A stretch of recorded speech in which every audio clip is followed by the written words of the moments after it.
What's going on, guys? It's Zach here. Bring you guys another fantasy football video. This one I'll be going over the top 10 wide receivers in my early rankings this offseason. I just finished up my projections and I've got every single player statted out, so it's really fun to sort of see where we have players falling, standing, sort of seeing where they stack up compared to ADP and all that, because it's really sort of that time of year where we can start really formulating our opinions and really start orchestrating what our strategies are going to be going into draft season. So it's going to be a lot of fun. I've already put out the quarterback and running back ranking videos, so I highly recommend you guys go watch those if you haven't already. Tomorrow you guys will be getting the tight end video as well, and that'll close things out. And then I'll sort of get into some more mock drafts, get into some breakouts, values, busts, sleepers, all of that good stuff. It's going to be a lot of fun. So I'm super excited about it. We got a lot of content coming up the next several months, and it's just going to be a really fun ride, really getting us right up into the NFL season. So it's going to be a lot of fun. You're seeing Chris Olave here as the one picture coming in at my number 11 wide receiver, so I won't talk about him, but there's his little honorable mention. Didn't quite crack my top 10 like he did last season. Should be a lot of fun, though, and yeah, let's get into the number 10 wide receiver for me here. Starting things off with Garrett Wilson coming in at number 10 for me this season. He's currently being drafted as the 8th wide receiver off the board, going 11th overall. So we're seeing a really wide receiver heavy top of the draft boards right now. Only 3 running backs going in the top 11 picks, and that's sort of where I think things are a little bit too heavily skewed towards the wide receivers, but that's sort of going to be a different video later on when we get into draft strategy. Obviously, though, Garrett Wilson, huge disappointment last season. The entire Jets season was just sort of thrown off the rails as soon as Aaron Rodgers tore his Achilles in week 1. Finishing as wide receiver 26 is obviously not what people were hoping for with Garrett Wilson, but he should have significantly improved quarterback play, even if Aaron Rodgers is not himself. It's not going to be any worse in New York than it was last season with Zach Wilson. Even if we see a situation here where Aaron Rodgers goes down, the backup quarterbacks in New York are much better than they were last season. They've got Tyrod Taylor there behind Aaron Rodgers. They drafted a rookie. They are going to have much better quarterback play in New York, even if Aaron Rodgers can't even come back and play healthily. So, wide receiver 26 is truly going to be the floor here for Garrett Wilson. And we know he's an elite wide receiver. He's going to command a lot of targets, even though they added a guy like Mike Williams. Mike Williams is not going to be a player that's going to take targets away from Garrett Wilson. He's just going to help that defense get stretched a little bit, make things really easy for Garrett Wilson underneath and all that. So I like Garrett Wilson quite a bit. I'm not sure how comfortable I would be with him as my wide receiver 1, though. We just don't know exactly how things are going to shake out in New York. It seems like things always go wrong for New York, which I know isn't the best analysis, but things just don't work out for the Jets in general. I don't know if Aaron Rodgers is going to be himself. He was sort of regressing 2 years ago, and now he's coming off of a torn Achilles. So there are a lot of question marks there, but the talent's undeniable. I think the quarterback play is going to be good enough, and I think that makes Garrett Wilson then a nice low-end wide receiver 1 and someone that if you want to take in like the middle to late second round, I think that's okay. But taking him at the end of the first, that's just a little bit too early for me right now. Next up, we've got Jamar Chase coming in as my wide receiver 9. He's currently being drafted as the wide receiver 3, going 4th overall right now. So he's going super early in drafts, and I'm honestly probably too low on him right now. He finished as the wide receiver 11 last season, even with Joe Burrow playing really poorly early on in the season and then missing a good chunk of games towards the latter half of the season. So we know that the ceiling for Jamar Chase is that he could truly finish as the wide receiver 1 in fantasy football. So we've got to keep that in mind. I do think Jamar Chase is certainly a player that I would be drafting ahead of wide receiver 9. That's just sort of where my initial projections came out. I do have concerns, though, with Joe Burrow. Obviously, Joe Burrow's missed significant time in 2 of 4 seasons so far in his career. But we know the offense is going to run through Jamar Chase, even if they do keep T. Higgins on the roster, which at this point I'm expecting. They had lost Tyler Boyd. They lost Joe Mixon. The offense is not going to run through Zach Moss and Chase Brown. It's going to be Jamar Chase and T. Higgins and Joe Burrow getting things done. Jamar Chase is going to lead the team in targets. I think a legitimate 30% target share is in play here, and he's certainly worthy of being like a middle to early first-round pick, and I have no problem taking him 4th overall. It's not necessarily what I would do. I do think there's a pretty significant tier break, at least, between the top 2 wide receivers and all the other ones. So I think taking him 4th overall is a bit of a risk. But again, we'll get into draft strategy and all that later on. We'll do some mock drafts and talk about that. But Jamar Chase is great. Wide receiver 9 is where he comes out in my initial projections. That's probably too low, and he's going to be a stud. Obviously, if he's on your roster, you're in a good spot. Next up, we've got A.J. Brown coming in as my wide receiver 8. He's currently being drafted as the wide receiver 7, going 10th overall. And honestly, a lot of people sort of might not have noticed just because of how poorly Stephon Diggs played over the latter half of last season. But A.J. Brown had a really bad second half of last season as well. It sort of got overshadowed, obviously, with just how invisible Stephon Diggs was. People aren't really paying attention to that. But even with that, A.J. Brown still finished the wide receiver 5 in fantasy. This entire Eagles offense just sort of fell off the rails over the latter half of last season, and I'm just not worried about it. They added Kellen Moore as their new offensive coordinator. They brought in Saquon Barkley. This is going to be a team that's just going to look a lot better this season, in my opinion.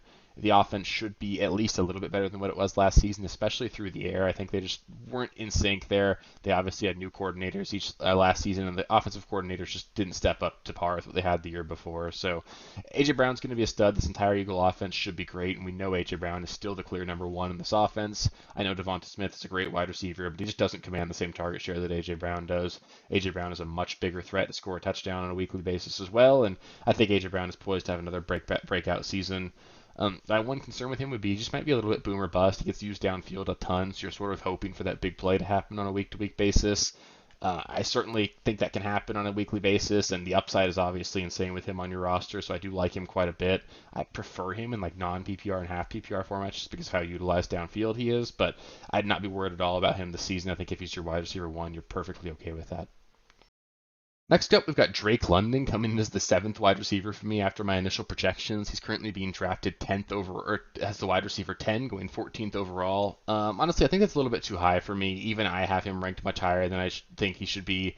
I don't think I'm even comfortable taking him as that wide receiver 10. I really do like the talent. I think Drake London is an elite wide receiver, but I was just surprised to see him stat out this high for me.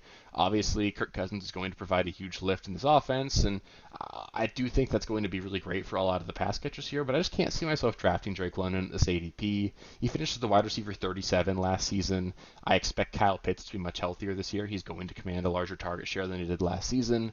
Darnell Mooney got brought into Atlanta as well. He's going to command a lot more targets than any of the wide receivers outside of Drake London did last season. So you're not going to see a 30% target share for Drake London, especially with Bijan being involved. And you're just going to need a really high-end touchdown production season for Drake London. And we haven't seen it before with him. They've got a new quarterback coming in off an injury. It just sort of is reminding me a lot of honestly Chris Olave last season, someone who I was super high on, and honestly maybe I was a little bit too early on that, but it's a really similar situation in that receiver that we love the talent for.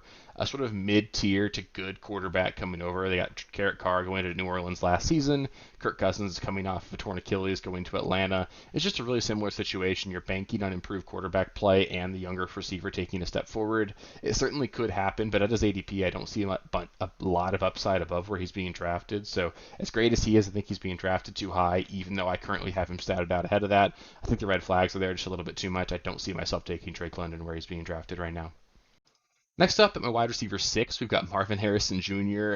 He's being drafted as the wide receiver 9, going 13th overall. And honestly, I don't know if wide receiver 9 is even high enough.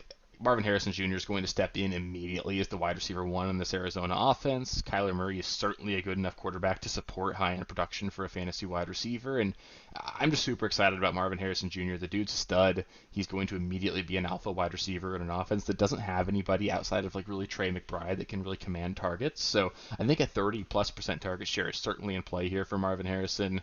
Obviously, he could start a little bit slower than a lot of your prototypical wide receiver ones. We do tend to see these elite wide receivers, especially as rookies. It's just rare that guys come in a week one are dominant. Think back to Justin Jefferson's rookie season. He was not even really playing for the first couple of weeks, and then he still ended up being a top 10 wide receiver that year. I think you could see a similar step here, although Marvin Harrison is certainly going to be the wide receiver 1 on opening week. But obviously, as a rookie, he's just going to get better and better as the season goes on, and that's something that you want out of your fantasy players. You want to be peaking come the fantasy playoffs, and as long as he's going in the second round of fantasy drafts, and I've certainly seen him going later than that in mock drafts on ESPN, is going like the third, fourth round. I think he's going to be a great pick. I'm super excited about him, and if you want to take him even as high as top 5, I think he's certainly capable of putting up those numbers. Top 5 at the position, not top 5 overall, just to clarify.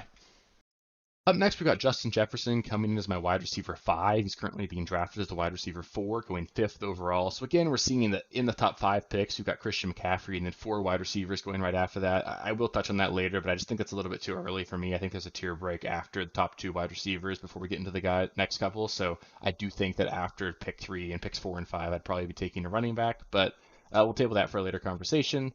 Justin Jefferson, though, in my mind, he's the most talented wide receiver in the NFL, and I'm not even really super concerned about the quarterback play here.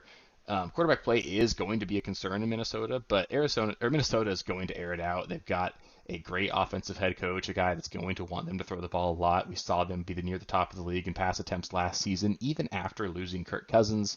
They brought in Aaron Jones. He's not necessarily someone that's going to command a huge share of touches on the ground. This is a team that's going to want to pass the ball. They just don't have the running backs in their backfield to be a run-heavy team, and they've got the talent outside to throw it out. They've obviously got Justin Jefferson.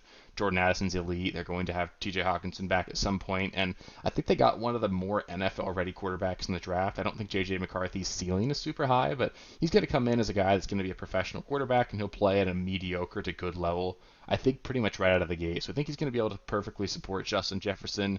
He finishes the wide receiver 5 in points per game last season, despite having really poor quarterback play, and I think that's about what you're looking at for Justin Jefferson. The talent's there. If you get good play out of J.J. McCarthy, there's even more ceiling, but I don't see McCarthy being a guy that's going to come in and play like C.J. Stroud did last season or like Herbert did a couple of years ago. You're not going to get like a record-breaking season out of McCarthy, but I think you'll get perfectly okay numbers, and it's going to be good enough to justify like a mid-tier wide receiver 1 output for Justin Jefferson this season.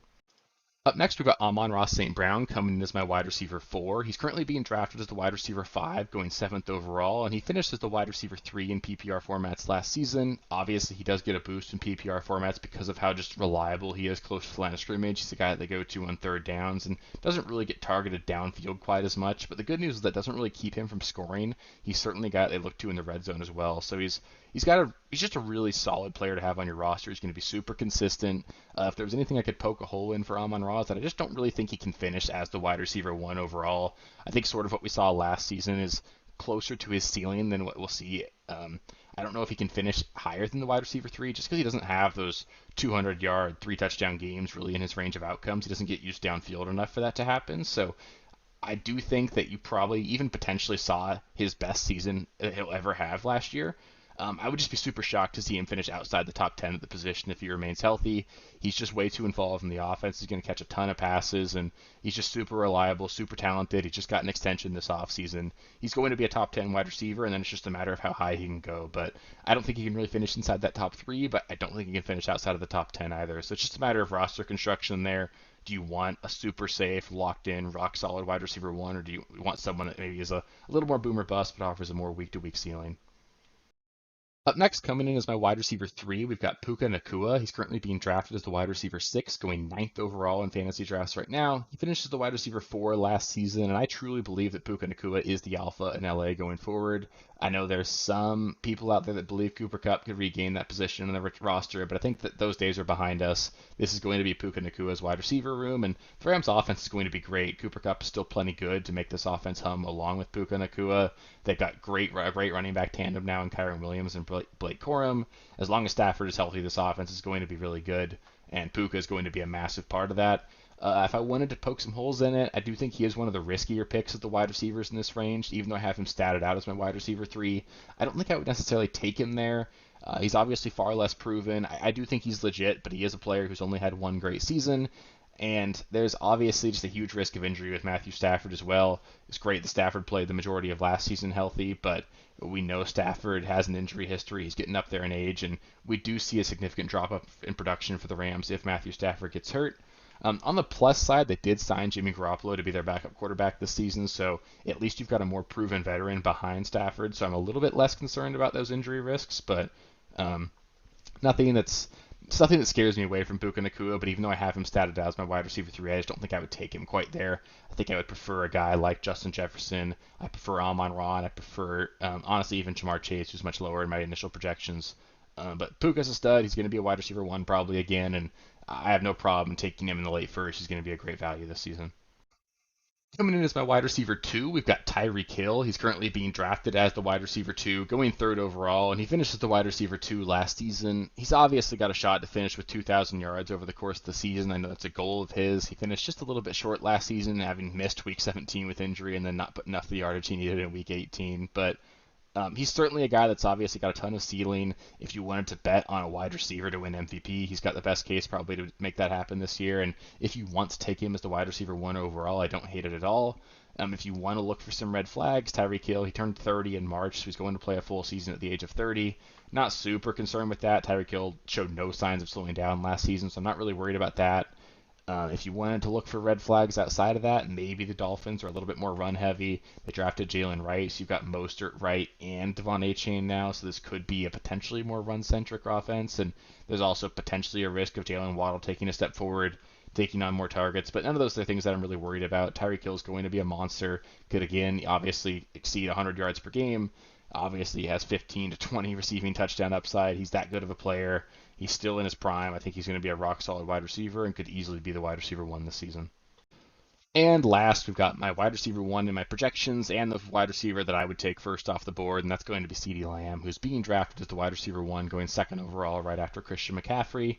He finished first at the position last season, and I just don't see any reason for that to change this year. Dallas has no legit running backs on the roster. They've lost Tony Pollard this offseason and regained Ezekiel Elliott. That's not going to be a running back that just demands a lot of touches. This is going to be a team that's going to air it out, and despite the fact that they're going to air it out, they don't really have any good passing weapons outside of CeeDee Lamb. There's a legitimate shot here that Jake Ferguson finishes second on the team in targets. They've got Brandon Cooks, but he's a year older. I would expect reduced production out of Cooks this year compared to what you got last season, and even Cooks wasn't super involved. So it's going to be the CeeDee Lamb show. I think you could easily see a 33% target share here. He's an elite wide receiver. They just can't guard him. He gets used all over the field. He's got touchdown upside, and Dak played great last season. So it's a really great setup here for CD. He's a locked and loaded top-tier wide receiver, and I'd just be super excited to have him on my roster.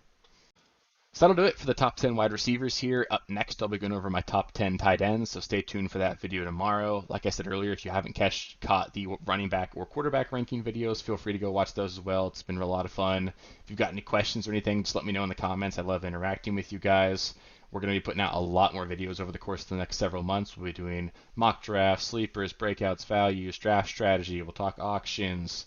It's just going to be a lot of fun. We'll keep you guys up to date with the news, and there's going to be a lot of useful content coming forward. So if you guys haven't subscribed already and want to make sure that you don't miss any of that, just make sure you're subscribed, click the bell so you get notifications when new videos come out. And it's just going to be a lot of fun, guys. I'm getting super excited, and I'm happy to have you guys along for the ride. So if you guys like the video, please do give it a thumbs up. It helps with the algorithm, helps you know I'm doing a good job, and helps you know that you guys want more content like this. So yeah, I appreciate you guys. It's going to be a lot of fun, and yeah, I'll catch you next time. Peace. Thank you guys for watching. If you haven't already, please be sure to subscribe to the channel, like the video, check out these other videos here if you haven't. If you want more content, please feel free to follow me on Twitter at RealSteelFFB. I'll be more active on there as the season goes on. Thanks. Catch you later.